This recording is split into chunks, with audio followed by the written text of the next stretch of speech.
xirfado waxaa jiro iskuulada aan lagu baran balse nolosha lama huraan u ah. Muuqaalkan waxaan kugula wadaagi doonaa 10 xirfadood oo laga yaabo inaadan ku baranin iskuul ama jaamacad balse noloshaada aad muhiim ugu ah oo aan laga maarmin inaad barat. Haddaba ku soo dhawaada muuqaalka. Muddo ayaan ka maqnaa hawada saaxiibayaal balse waan soo laabtay ugu dambeyn. Channelkii page-kaba labadaba ku soo dhawaada oo subscribe iyo follow dhaha. Haddii aan usii gudagalno muuqaalkanaga qodobka koowaad ama xirfadda koowaad ee lama huraanka ah waxay tahay wax la yiraahdo decision making ama go'aan qaadashada. Go'aan qaadashadu waa wax muhiim ah. Kaliya hal go'aan oo qaadatay ayaa noloshaada saameyn ku yeelan kara. Haddii aad tahay ganacsade, haddii aad tahay shakhsi shaqeeyo ama joogo darajo madaxeed ama heer uu rababa ha joogo qofka, haddiiba mar loo baahan yahay in aad go'aan qaadatid waxaa lama huraan ah in go'aan qaadashada aad baratid si aadan u qaadanin mid khaldan. xirfadahan oo dhan waxaad ka baran kartaa online-ka hab shakhsi ah oo weliba adiga kaliya aad isbari kartid, uma baahnid inuu qof uu ku bara xitaa. xirfadda labaad waxay tahay waxa la yiraahdo fanka sheekaynta ama the art of storytelling. waa xirfad aad u wanaagsan runtii. waxay aad u saameynaysaa dadka bulshada wax u soo gudbiya, ha noqdo wariye, ha noqdo youtuber ama yacni content creation inaad markii la isku soo duuduubo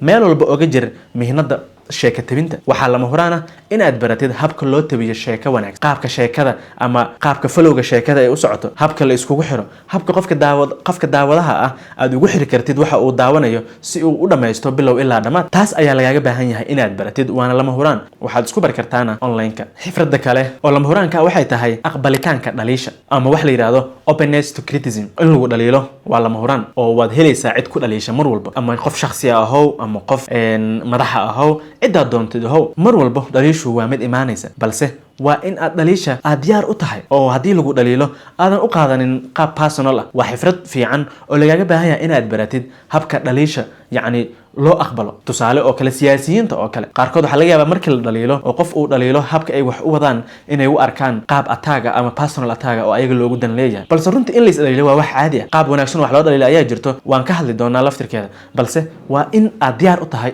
in lagu dhaliilo. xirfadda xigta ee lama huraanka ah waxa weeye wax la yiraahdo maareynta tashka ama stress management. dunidan inta aad nooshahay ma ka maarmaysid inuu ku soo mara stress oo waqti walbo dadka stress ayaa ku dhaco. soo marka stresska sideed ku maareyn kartaa waa qodob aad muhiim u ah ama xirfad laga rabo qofka inuu barto oo dabcan uu wax ka ogaado si uu u maareeyo stress marka uu ku dhaco. haddii kale oo aadan aqoonin sida loo maareeyo stresska, hadduu ku soo wajaho waxay kugu noqon doontaa caqabad. xaaladaada caafimaad iyo xaaladaada maskaxiyeed mid walbana way saameyn doontaa oo wax kuu fiican ma ah. marka baro habka loo maareeyo stresska.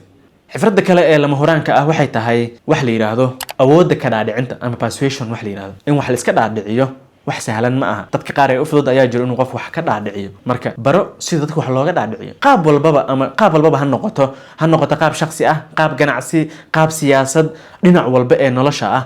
waxaa muhiim ah inaad taqaanid sida qofka wax looga dhaadhicin karo si ay hawshaada ay kuugu hirgasho. xirfadda kale ee muhiimka ah ayadana oo lama huraanka ah waxay tahay fahmidda iyo la falgelidda dadka inaad la falgashid waa wax adag, ma ahan wax sahlan. dadku waxaa laga yaabaa inay iska soo dhexgalaan bulshada ayagoona aqoonin habka loola falgelayay bulshada ama loola dhaqmay. waa aqoon kaa maqan. marka aqoontaasi internetka ayay ku jirtaa ee bar sidii dadka loola dhaqmo. xirfadda kale ee muhiimka ana waxay tahay waxa la yiraahdo naf xakamaynta ama self discipline.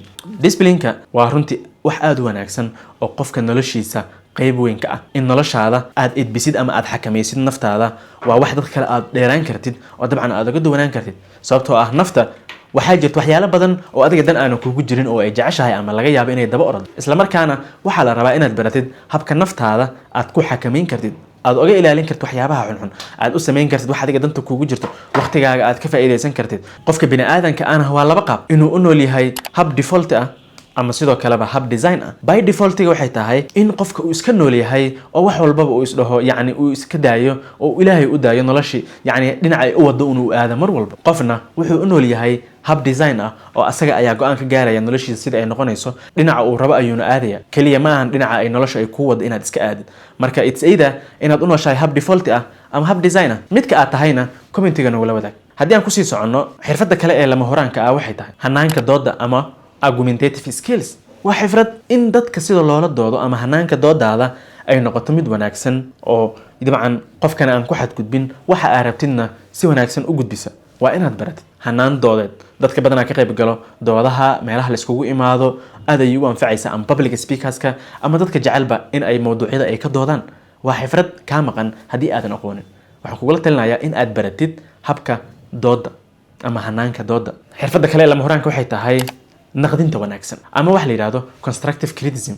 dadka wax dhaliila kaliya lama rabo inaad u dhaliishid waxba la dhaliilaa oo kaliya habka aad u dhaliilaysid wax waa inay noqotaa hab wanaagsan waa inay noqotaa hab anshax ku salaysan hab qofka aan ku xadgudbaynin hab qofka aadan ku aflagaadaynaynin dabcan waa wax u baahan in aad baratid naqdinta wanaagsan dadku waxa macquul ah in ay maalin walba ay dad dhaliilaan dadkaasna ay dabcan ay ku xadgudbaan waxaana ay u badan tahay in aysan lahayn xifradii ama aqoontii ahayd habkii ay wax u dhaliili lahaayeen inay bartaan marka hore haddaad jeceshahay inaad wax dhaliishid qofka rabtidba dhaliil waxaa lagaaga baahan yahay inaad baratid habka wanaagsan ee wax loo dhaliilo waxaa la yidhahdaa constructive criticism internetka ka baar waad ka baranaysaa xifradda kale lama horaanka waxay tahay wax la yidhaahdo joogtaynta ama consistency waa xifrad muhiima dabcan nolosha qofka bini aadanka ana qayb weyn ka ah in qofka uu wax joogteeyo waxay qayb ka noqonaysaa guushiisa ama ayba soo dedejinaysaa mararka qaar dhammaanteenna waa mid aan la'nahay oo naga maqan 90% oo badanaa dhalinyaro haddaan nahay